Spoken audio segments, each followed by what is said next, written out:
Hey rollers, welcome to some foot waker work. These are foot wakers. They can also be hand wakers, butt wakers, back wakers, all kinds of things. We're going to use these for foot wakers today. You want to have these foot wakers about hip distance apart, which if you put your foot here and here, line them up. You could also do the heel to toes and like spread them out and line your things up with your big toe. But we're going to land on these wakers. So when we want to land on them, back of the heel, and we just want to like line it up, get the wakers in the same spot, soften those knees, find the center of that heel, center of the heel, and just bend in, engage the belly, sink on down. Press. Try to just balance. Equal rate on left and right. Relax the knees. Lift on the inside lift. You can't see me. My hand, I'm getting a lift here. Super low on there, but hopefully you're getting some good details. So here is the heel. If we wanted to go straight on, it would look more like this. Nice and straight foot there. And we are going to sink in.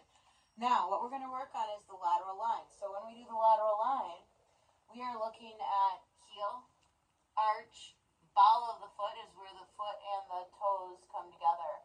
And then the toes that are going to be the landmarks. And then we've got the pinky line, the three middle toe line, and then the big toe line, which is the internal line.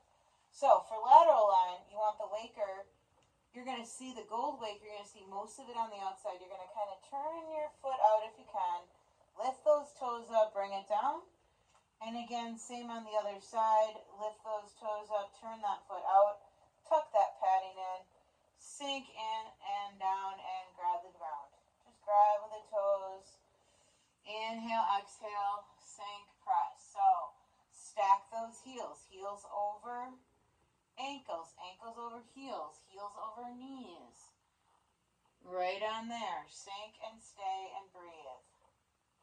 We can lean to left, stack up the bones. Breathe. You can lean right, and then I'm just stacking up that whole right side chain all the way up. And breathe. And now we're going to move to the arch. So again, we're going to bring that foot right to the side, right in that arch. So not quite on the heel, not to the ball, right on that inside side. And then I'm going to grab the other side. And if this is too much for you, I'm wobbly today. I haven't actually gotten to do my footwork lately. I've been teaching other people. First, just balance on there. So just bring those feet out. If you need to, you could be holding onto a chair. You could be against the wall. If I was smart, I'd be leaning against the wall. But all that shaking, all that body readjusting is actually great. So now I'm going to stretch those toes down and kind of wrap around the ball. Or the waker, actually. Bend those knees forward. Bend the knee back. Bend the knee forward. Just opening that lateral side. Maybe doing the right, and then I'm going to do the left. Do not lock the knees out, so always keep a nice gentle bend in there. Again, if you are really wobbly like I am, I would suggest holding onto a chair or something. But for the purpose of the show, it must go on, so there we go. So all this rocking is good. Back to the heel, to the front, to the heel, to the front, all super great. Come off of that for a minute. And we're going to do the ball mount. So I'm going to tuck that ball mount under, down. Lock it in, but not locking my knees, just keeping it there. Again, I'm going to press into that side. Soften those knees. I'm going to feel like I'm almost like I'm going to like a skier off of a jump. Soften those legs. Ignore the phone call because it's always something. I never remember to do everything here. Done. Let that ball out. And if you're feeling like you're collapsing in, you can bring your hands in here. Otherwise, you could bring one of those balls that are so far away from you and just slide it in. So get those balls in if you need them. Tuck in. Lift a heel if you want a little extra frosting. Drive that ball in. The waker into the foot. Bring that back down. Lift the other foot. And bring that back down. And let's just breathe. If you wanted to do the middle and the outer, or the middle and the inside line, I definitely suggest, if you're feeling it, is put your ball in here and go ahead and do the inside line and putting the ball right between my legs. Inside line and medial line.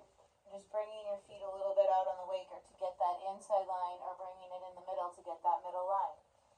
What we're going to do here now, though, is we're going to do our toes. So we're going to get our pinky toe, and these are going to need to be a little bit wider, onto the waker.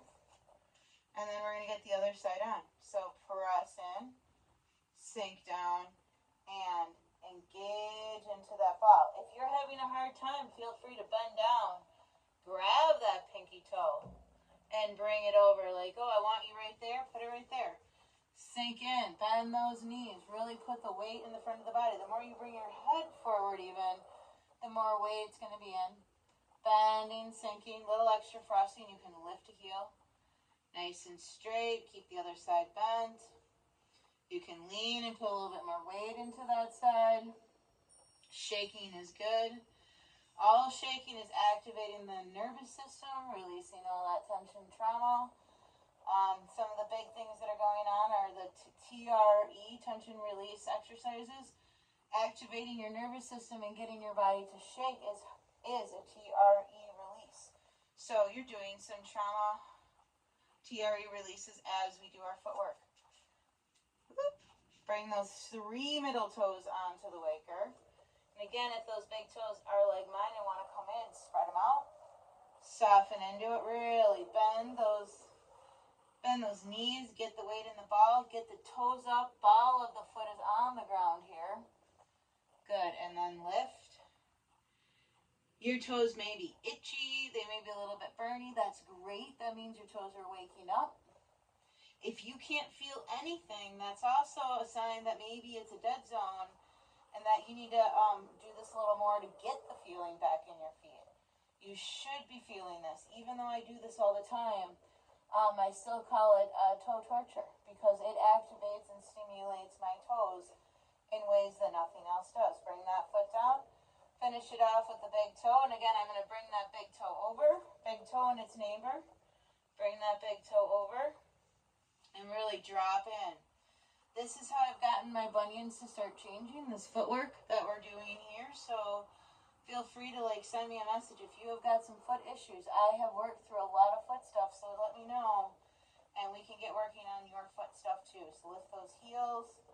Again, this is where you could, if you had, the wall, you could do both heels at the same time. Woo! You do it on the ground if you want to.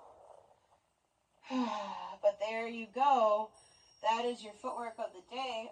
Go ahead and follow that with the pre and post power stance, which teaches you how to kind of hold your body. But you want to land heel all the way to those pinky, 4th, 3rd, 2nd, 1st. And then you're pushing through here, and then you're coming down again on that side and pushing through. Super nice walking with you, nice working with you, and I will catch you on the ball soon.